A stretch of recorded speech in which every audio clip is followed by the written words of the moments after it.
Good morning students. So இன்னைக்கு class நம்ம என்ன பார்க்க போறோம் அப்படினா elevation of boiling point. So last class என்ன பார்த்தோம், lowering of vapor pressure. So ஒரு solventக்கும் ஒரு solutionக்கும் அதோட vapor pressure கம்பேர் பண்ணியிருப்போம். So solventக்கு vapor pressure higher இருக்கும், solution means after adding solute the vapor pressure is decreased. Okay va? So that is one of the colligative property. So second colligative property is elevation of boiling point. So இங்கே அதே concept தான், சால்வெண்ட்டுக்கும் சொல்யூஷனுக்கும் boiling point வந்து எந்த மாதிரி change ஆகுது, ஓகேவா, அதை தான் நம்ம பார்க்க போகிறோம். So this is one of the colligative property. So elevation means increase. Okay, so நம்ம ஃபஸ்ட்டு இங்கே என்ன எடுத்துருக்கோம் அப்படின்னா பியோர் சால்வெண்ட். ஸோ சால்வெண்ட் எல்லாமே என்ன தான், உனக்கு லிக்விட் தான். ஸோ ஒரு லிக்விட் எப்போ பாயில் ஆகும், ஸோ ஒவ்வொரு லிக்விடுக்கும் என்ன இருக்கும், வேப்பர் ப்ரெஷர் இருக்கும். So vapour pressure of the liquid எதுக்கு ஈக்குவலாக வரணும், அட்மாஸ்பியர் ப்ரெஷருக்கு ஈக்குவலாக வரும்போது அந்த லிக்விட் வந்து பாயில் ஆக ஆரம்பிக்கும், ஓகேவா. ஸோ அந்த டெம்பரேச்சர் தான் என்னது நமக்கு boiling point. So this is the point. So எப்போ ஒரு லிக்விட் பாயில் ஆக ஆரம்பிக்கும் அப்படின்னா, so vapour pressure of the liquid which is equal to atmospheric pressure. So ரெண்டு ப்ரெஷரும் ஈக்குவலாக வரும்போது the liquid begins to boil. So that is known as boiling point. ஓகேவா. Next solution. So சொல்யூஷன்னா என்னது, ஒரு சால்வெண்ட்டில் நம்ம ஒரு சொல்யூட் ஆட் பண்ணோம் அப்படின்னா that is the solution. So ஒரு சால்வெண்ட் இருக்குது, நம்ம அதில் சொல்யூட் ஆட் பண்ண போகிறோம். ஸோ ஆட் பண்ணதுக்கப்புறம் இது ரெண்டோட பாய்லிங் பாயிண்ட்டையும் கம்பேர் பண்ண போகிறோம், ஓகேவா. ஸோ எதோட பாய்லிங் பாயிண்ட் ஹையராக இருக்கும் அப்படின்னா, இந்த சொல்யூஷனோட boiling point is higher than pure solvent, ஓகேவா. So the boiling point of the solution is higher than pure solvent. That is known as elevation of boiling point, ஓகேவா. ஸோ இதை ஒரு ஈக்குவேஷனில் ரெப்ரசன்ட் பண்ணோம் அப்படின்னா, this is the temperature of solution because it is a higher value, you minus temperature of the, that is the boiling point of the solvent, ஓகேவா. இந்த ரெண்டு temperature நம்ம மைனஸ் பண்ணோம் அப்படின்னா நமக்கு கிடைக்கிறது வந்து என்னது, elevation of boiling point, that is represented as delta TB, ஓகேவா. ஸோ டெல்டா டிபி அப்படிங்கிறது என்னது, elevation of boiling point. So elevation of boiling point அப்படிங்கிறது சொல்யூஷனோட டெம்பரேச்சருக்கும் சால்வெண்ட்டோட டெம்பரேச்சருக்கும் உள்ள டிஃப்ரென்ஸ் தான் அது elevation of boiling point which denoted as delta TB, okay.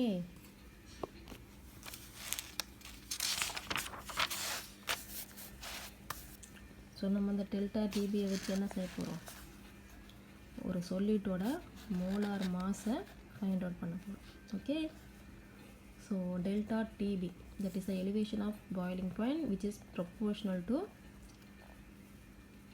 molality of solute, okay.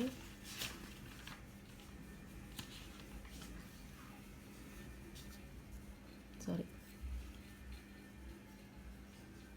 So the elevation of boiling point எதுக்கு ஈக்குவலாக இருக்கும் அப்படின்னா molality of the solution. So இங்கே M அப்படிங்கிறது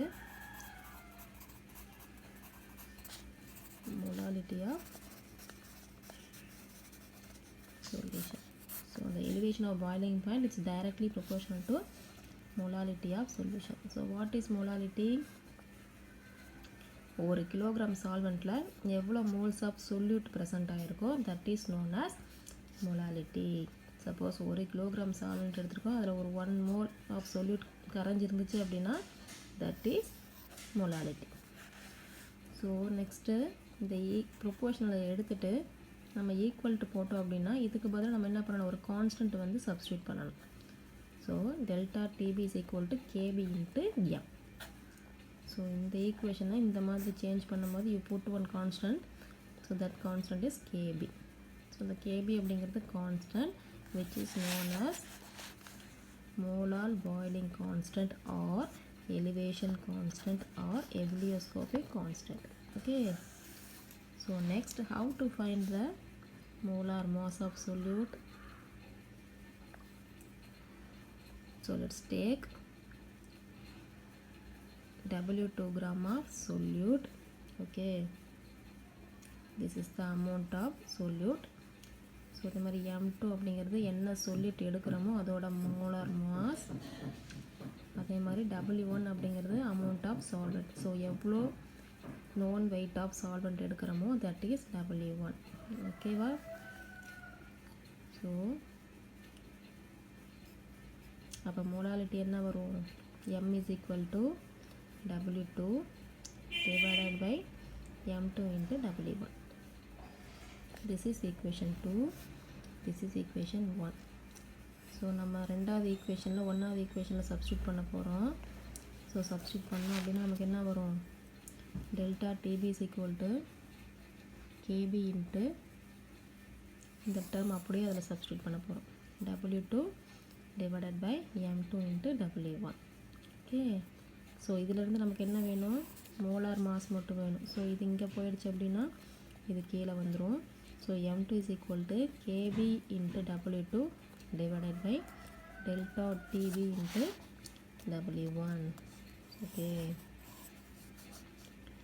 ஸோ நமக்கு எலிவேஷன் ஆஃப் பாய்லிங் பாயிண்ட் தெரிஞ்சிச்சு அப்படின்னா நம்ம அதிலேருந்து என்ன ஃபைண்ட் அவுட் பண்ணிடலாம்?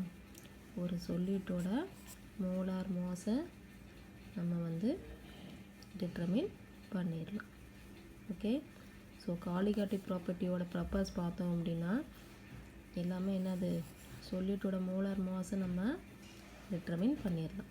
Okay, so next suppose molality of the solution வந்து நம்ம ஒன்றுன்னு கன்சிடர் பண்ணோம் அப்படின்னா okay, what is equation 1?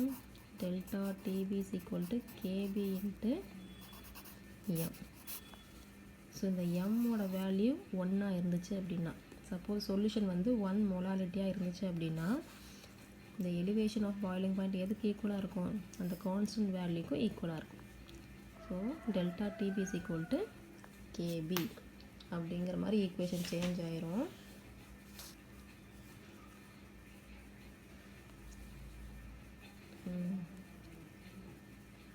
So இந்த ஈக்குவேஷனை வச்சு நம்ம கேபியை எப்படி டிஃபைன் பண்ணலாம் அப்படின்னா, so the ebullioscopic constant is defined as elevation in boiling point of the solution produced when 1 mole of the solute is dissolved in 1 kilogram of the solvent.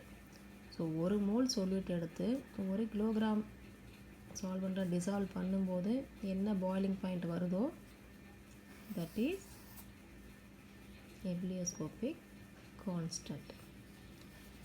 So the unit of ebullioscopic constant is kilogram per mole. So இதில் வந்து ரொம்ப குழப்பிக்க வேண்டாம். So இதுக்கு முன்னாடி பார்த்ததில் வந்து நம்ம என்ன கால்குலேட் பண்ண போகிறோம்? மோலார் மாஸ் வந்து எப்படி ஃபைண்ட் அவுட் பண்ண போகிறோம்? By using elevation of boiling point. So second case பார்த்தோம் அப்படின்னா, சப்போஸ் M வந்து 1 இருந்துச்சு அப்படின்னா எலிவேஷன் ஆஃப் பாய்லிங் பாயிண்ட் வந்து எதுக்கு ஈக்குவலாக வந்துடும்?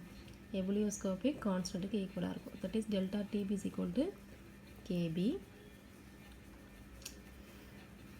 ஸோ இதுக்கு ஒரு டெஃபினேஷன் கொடுத்துருப்பாங்க. ஸோ கேபின்னா என்னங்கிற மாதிரி டெஃபினேஷன் கொடுத்துருப்பாங்க. ஸோ அதை மட்டும் நீ ஒரு கிளான்ஸ் பார்த்துரு. ஓகே, ஸோ இந்த ஈக்குவேஷனில் வச்சு யூனிட் ஆஃப் கேபி என்னவாக இருக்கும் அப்படின்னா kilogram per mole. The unit of kb is kilogram per mole. ஓகேவா? ஸோ நெக்ஸ்ட்டு வான் காஃப் வந்து இந்த கேபிக்கு ஒரு ஈக்குவேஷன் வந்து சொல்லியிருக்கார். ஒரு தெர்மோடைனமிக்கல் கான்செப்டில் இந்த கேபி வந்து என்னங்கிறத வான் காஃப் சொல்லியிருக்காரு. So KB is equal to R T0 square M1 divided by delta HP. So delta HP அப்படிங்கிறது enthalpy of vaporization of per mole of solvent. Okay, so நம்ம as such KB வேல்யூ தெரியும். So KB வேல்யூவை நமக்கு enthalpy தெரிஞ்சிச்சு அப்படின்னா, so enthalpy value, temperature, இந்த M1 வேல்யூலாம் தெரிஞ்சிச்சு அப்படின்னா நம்ம ஈஸியாக கேபியோட வேல்யூவும் டிட்டர்மின் பண்ணிடலாம். Okay, so van't Hoff showed by thermodynamical concept படி பார்த்தோம் அப்படின்னா கேபியோட ஈக்குவேஷன் வந்து இது. ஓகே, ஸோ இங்கே டெல்டா ஹெச்பி அப்படிங்கிறது enthalpy of vaporisation per mole of solvent. So இங்கே வந்து ஒரு சில சால்வெண்ட்ஸ்க்கு வந்து அந்த constant value that is a K B value கொடுத்துருக்காங்க. ஓகே, ஸோ வாட்டராக இருந்துச்சு அப்படின்னா அதோட கேபி வேல்யூ 0.52. எத்தனாலாக இருந்துச்சு அப்படின்னா அதோட வேல்யூ 1.22. For chloroform 3.63. கார்பன் டெட்ராக்ளோரைடாக இருந்துச்சுன்னா 5.02. So this is the constant value of some of the solvent. ஸோ நமக்கு நெக்ஸ்ட் வந்து கேபி வேல்யூ தெரிஞ்சு அப்படின்னா எலிவேஷன் ஆஃப் பாய்லிங் பாயிண்ட் வந்து நம்ம ஃபைண்ட் அவுட் பண்ணிக்கலாம். ஓகேவா, ஸோ நமக்கு டெல்டா டிபியோட வேல்யூ வந்து ரொம்ப அக்யூரேட்டாக வேணும் அப்படின்னா நம்ம லார்ஜ் வேல்யூ ஆஃப் சால்வெண்ட் வந்து யூஸ் பண்ணணும். லார்ஜ் வேல்யூ ஆஃப் கேபி இருக்கிற சால்வெண்ட்டை யூஸ் பண்ணோம் அப்படின்னா நமக்கு கிடைக்கிற டெல்டா டிபியோட வேல்யூ வெரி வெரி அக்யூரேட்டாக இருக்கும். சரியா, சப்போஸ் ஒரு சில எரர் வந்து நமக்கு பாசிபிள். சப்போஸ் வாட்டரை சால்வெண்ட்டாவோ எத்தனால சால்வெண்ட்டாவோ யூஸ் பண்ணும்போது நமக்கு அந்த எலிவேஷன் ஆஃப் பாய்லிங் பாயிண்ட் வந்து அவ்வளோ அக்யூரேட் வேல்யூவாக நமக்கு கிடைக்காது. நம்ம மெஷர் பண்ணும்போது வேல்யூ வந்து அவ்வளோ அக்யூரேட்டாக கிடைக்காது. சப்போஸ் ரொம்ப அக்யூரேட்டாக நமக்கு வேல்யூ வேணும் அப்படின்னா நம்ம என்ன சால்வெண்ட்ஸ் யூஸ் பண்ணணும், எந்த ஒரு சால்வெண்ட்டுக்கு கேபி வேல்யூ ஹையராக இருக்கோ அந்த சால்வெண்ட்டை நம்ம சூஸ் பண்ணோம் அப்படின்னா நமக்கு கிடைக்கிற வேல்யூ வந்து ரொம்ப அக்யூரேட்டாக நமக்கு கிடைக்கும். Okay, so next measurement of elevation of boiling point. இந்த டெல்டா டிபியோட வேல்யூவை நம்ம எப்படி மெஷர் பண்ணுறது? ஸோ அதுக்கு ஒரு மெத்தட் யூஸ் பண்ண போகிறோம், கார்ட்ரில்ஸ் மெத்தட்.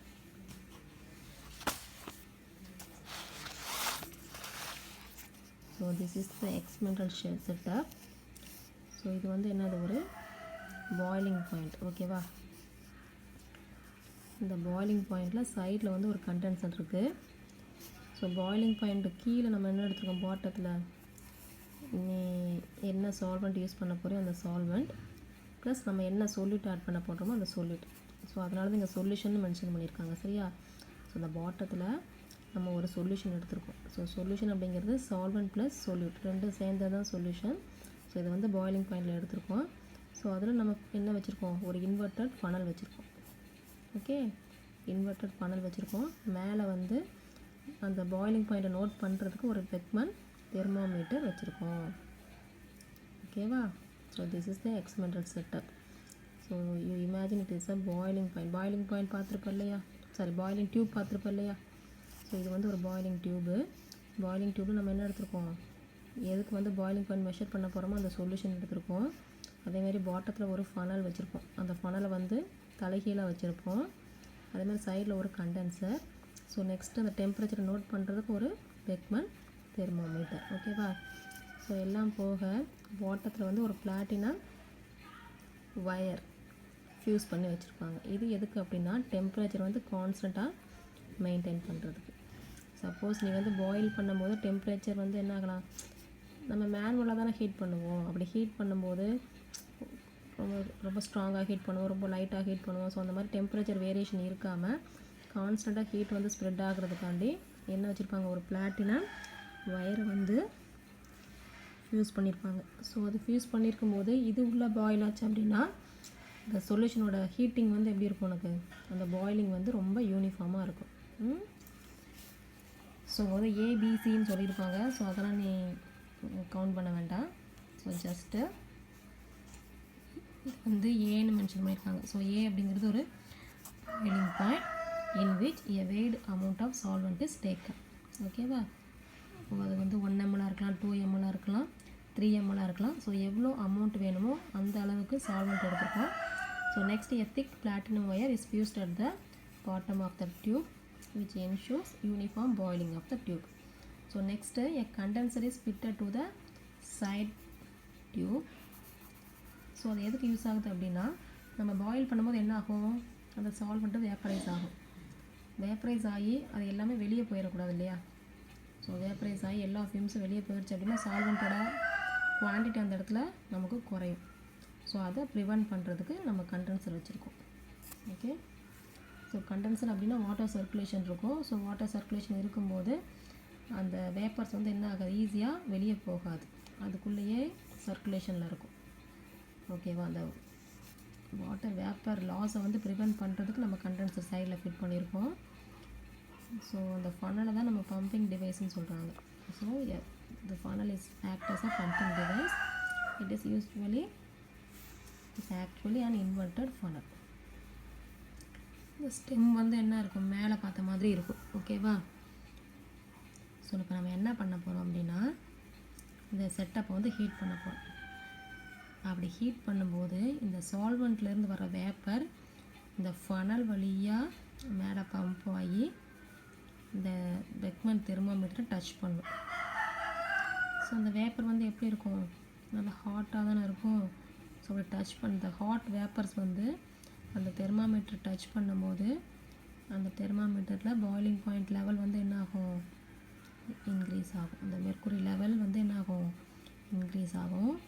ஒரு பர்டிகுலர் ஸ்டேஜில் வந்து ஸ்டடியாக நின்றும்.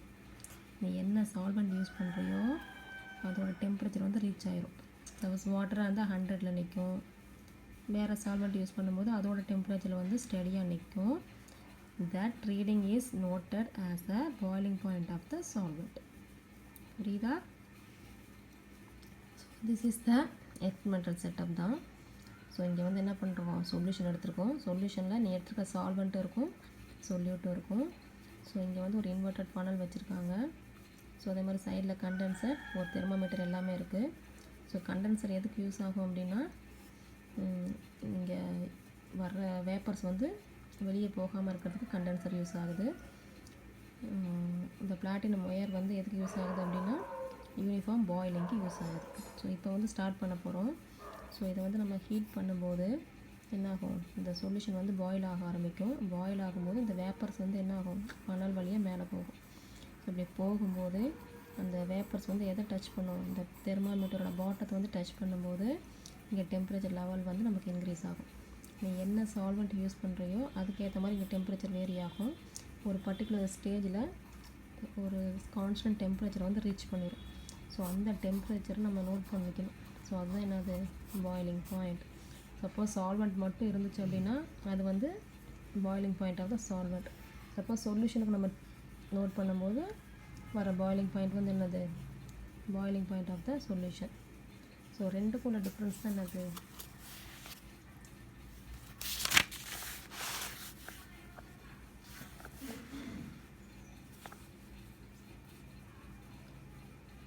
இங்கே என்ன சொல்லியிருக்காங்க அப்படின்னா ஃபஸ்ட்டு சால்வெண்ட்டுக்கு டிட்டர்மின் பண்ணதுக்கப்புறம் அந்த எக்ஸ்பெரிமெண்டல் செட்டப் வந்து எப்படி இருக்கும், ரொம்ப ஹாட்டாக இருக்கும். ஸோ நெக்ஸ்ட் அதை வந்து கூல் பண்ணுறாங்க. கூல் பண்ணதுக்கப்புறம் நெக்ஸ்ட் என்ன ஆட் பண்ண போகிறாங்க, ஒரு வெயிட் அமௌண்ட் ஆஃப் சொல்யூட். அது 1 கிராமாக இருக்கலாம், 2 கிராமாக இருக்கலாம். ஸோ அதை வந்து சைட் டியூப் வழியாக நம்ம அதில் ஆட் பண்ணும்போது ஆட் பண்ணிவிட்டு மறுபடியும் அந்த சொல்யூஷனை வந்து ஹீட் பண்ணுறாங்க. ஹீட் பண்ணும்போது அப்போ ஒரு பாய்லிங் பாயிண்ட் வரும். ஸோ அந்த பாய்லிங் பாயிண்ட் வந்து என்னது, boiling point of solution. So இதுக்கும் ஏற்கனவே சால்வெண்ட்டுக்கு பார்த்துருப்போம். ஸோ ரெண்டுக்கும் உள்ள டிஃப்ரென்ஸ் தான் என்னது, elevation of boiling point, that is delta PV. So once again I repeated, இதை வந்து ரெண்டு விதமாக எடுத்துருக்காங்க. ஃபஸ்ட்டு சால்வெண்ட்டுக்கு மட்டும் ஒரு பாய்லிங் பாயிண்ட் நோட் பண்ணுறாங்க, அதுக்கப்புறம் சொல்யூட் ஆட் பண்ணதுக்கப்புறம் ஒரு பாய்லிங் பாயிண்ட் நோட் பண்ணுறாங்க. ஸோ ரெண்டையும் நம்ம மைனஸ் பண்ணோம் அப்படின்னா நமக்கு கிடைக்கிறது elevation of boiling point, that is delta TB. So நமக்கு டெல்டா டிவி தெரிஞ்சிச்சு அப்படின்னா நம்ம என்ன கண்டுபிடிக்கலாம், ஒரு சொல்யூட்டோட மோலார் மாஸை வந்து நம்ம ஈஸியாக ஃபைண்ட் அவுட் பண்ணிடலாம். Okay, thank you.